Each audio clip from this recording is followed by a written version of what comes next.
उत्तर प्रदेशातील हमीरपूर जिल्ह्यातून एक अत्यंत हृदयद्रावक घटना समोर आली आहे।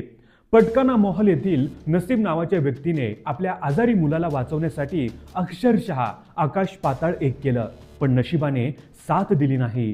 नसीम हे कबाडीचे काम करून आपल्या कुटुंबाचा उदरनिर्वाह करत होते।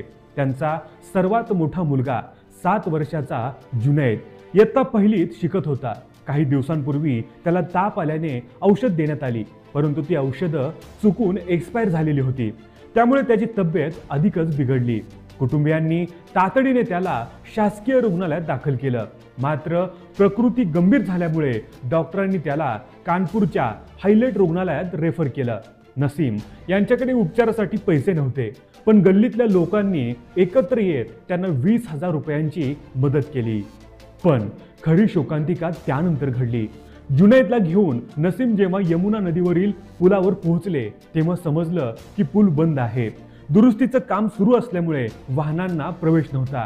या परिस्थितीत नसीम यांनी आपल्या मुलाला कडेवर घेतलं आणि जवळपास 900 मीटर धावत पूल ओलांडला।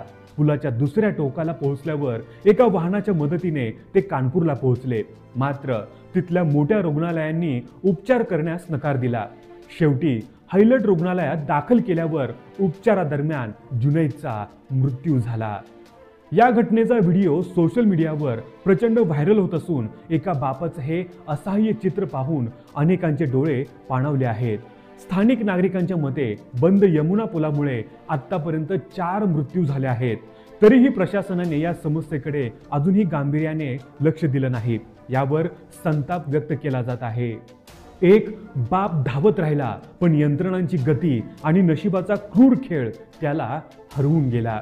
मित्रांनो, या व्हिडिओबद्दल तुमचं मत काय आहे हे आम्हाला कमेंट करून जरूर कळवा।